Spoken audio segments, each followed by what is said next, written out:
લખપત અને અબડાસા તાલુકામાં શંકાસ્પદ તાવના કેસો ધ્યાને આવતા આરોગ્ય વિભાગની ટીમ યુદ્ધના ધોરણે કામ કરી રહેલ છે। અબડાસા અને લખપત તાલુકામાં આરોગ્ય વિભાગની 27 ટીમો યુદ્ધના ધોરણે હાઉસ ટુ હાઉસ સર્વે કરી રહેલ છે। અસરગ્રસ્ત ગામોમાં મેડિકલ ઓફિસરની ટીમો દ્વારા ઓપીડી શરૂ કરી દેવામાં આવેલ છે।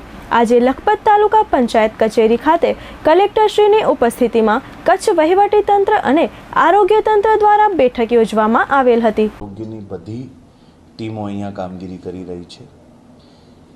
સિનિયર ઓફિશિયલ્સને અહીંયા પોસ્ટ કરવામાં આવ્યા છે। ડાયરેક્ટર ડીઆરડીએ પ્રાંત એ બધાને લખપત સ્ટેન્ડ બાય રાખવામાં આવ્યા છે।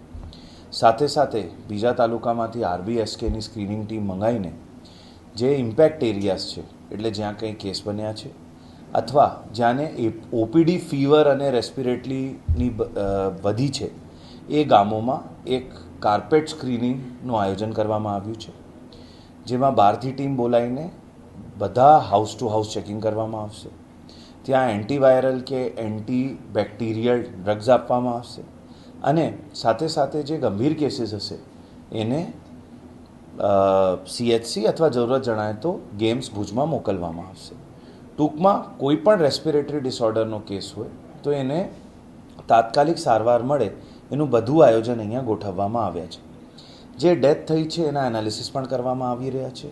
એમાં સપોઝ 2 હાર્ટ એટેકથી થઈ છે, 1 બ્રેન સ્ટ્રોકથી થઈ છે અને 1 બ્લડ કેન્સરથી પણ થઈ છે। ઘણી બીજી જે ડેથ્સ છે એ નિમોનિયાથી થઈ છે। તો નિમોનિયાનું કારણ જાણવા માટે સ્ટેટની આરઆરટી ટીમ, પીડીયુ રાજકોટની આરઆરટી ટીમ મુલાકાત લઈને ગઈ છે। સાથે સાથે એના ટેસ્ટિંગ રિપોર્ટ્સ પણ આવી રહ્યા છે। ફોર એક્ઝામ્પલ લેપ્ટોસ્પાયરોસિસ બધાના નેગેટિવ આવ્યા છે, સ્વાઇન ફ્લૂ પણ બધાના નેગેટિવ આવ્યા છે અને ટાઇફોઇડના પણ બધાના ટેસ્ટ નેગેટિવ આવ્યા છે। જે કેસીસ ગામમાં અત્યારે સ્ક્રીનિંગ ચાલી રહી છે એમાં 1 ડેન્ગ્યુ અને 2 મલેરિયા ફેલ્સીપેરમના કેસ મળ્યા છે અને 2 સિઝનલ ફ્લૂના કેસ મળ્યા છે। તો એના માટે એન્ટી લાર્વલ એક્ટિવિટી માટે પણ જિલ્લાની બહારની ટીમો બોલાવવામાં આવેલી છે। ફોગિંગ વધારાના પમ્પ્સ અરેન્જ કરવામાં આવેલા છે। સાથે સાથે સીએચસી ખાતે વધારાના ડૉક્ટર પ્રતિનિયુક્તિથી મૂકવામાં આવેલા છે અને પોર્ટેબલ એક્સરે પણ ત્યાં મૂકવામાં આવેલા છે। 15 બેડની પણ ત્યાં વ્યવસ્થા કરવામાં આવેલી છે અને જો કે જરૂરત ના પડે પર પ્રિકોશનના લીધે ત્યાં ઓક્સિજન સિલિન્ડરની પણ વ્યવસ્થા ગોઠવવામાં આવી રહી છે। સાથે સાથે ગામમાં જે આપણે પાણીની વાત કરી તો વાસ્મો, વોટર સપ્લાય અને ગ્રામ પંચાયત સાથે મળીને મેં અત્યારે બધા ચૂંટાયેલા પ્રતિનિધિઓ સાથે પણ વાત કરી। એક ઝુંબેશ રૂપે જેટલી ટાંકીઓ છે એ બધાની સાફ સફાઈ, જરૂરત પડે તો ઇન્ટરમિડિયેટલી ત્યાં ટેન્કરની વ્યવસ્થા અને બ્લીચિંગ પાવડર અથવા ક્લોરિનેશન, સુપર ક્લોરિનેશન કરવા પડે એની પણ વ્યવસ્થા ત્યાં ગોઠવવામાં આવેલી છે। થોડું કોઈ જગ્યા ફીવરનો કોઈ કેસ અનઅટેન્ડેડ ના રહે, ખાસ કરીને ફીવર વિથ કફ અલગ હોય અગર હોય તો એના માટે આપણે સરપંચ, તલાટી, આશા, આંગણવાડી કરીને એક ફીવર કંટ્રોલ રૂમ ચાલુ કર્યું છે, જેથી કોઈ પણ કેસ હશે તો એમ્બ્યુલન્સ સ્ટેન્ડ બાય હશે, એને દવા મળે અને જો સિવિયર કન્જેશન કે કેસ હોય તો એને તાત્કાલિક સીએચસી અથવા જે કંઈ હોસ્પિટલ છે ત્યાં તાત્કાલિક પહોંચાડવામાં આવે। એના માટે એક કંટ્રોલ રૂમ અને જે એમ્બ્યુલન્સીસ છે એને સ્ટેન્ડ બાય પણ રાખવામાં આવ્યા છે। 6 સેમ્પલ આપણે એનઆઈવી પુણે મોકલવામાં આવ્યા છે, જેમાં કમ્પ્લીટ વાયરલ પ્રોફાઇલિંગ કરવામાં આવશે। એટલે જેટલા વાયરસ છે એની તપાસ પણ થશે, એટલે જે નિમોનિયા થઈ રહ્યા છે એની પાસે કારણ શું છે એની પણ ગતિવિધિ ચાલુમાં છે। એની સાથે સાથે હું ફરી એકવાર કહું છું કે કેસીસમાં કોઈ ક્લસ્ટરિંગ નથી અને કોઈ એજ પ્રોફાઇલ નથી, એટલે એજ વેરિયેબલ છે અને પરિવારમાં કે નજીકમાં કેસીસ આવતા હોય એવું નથી।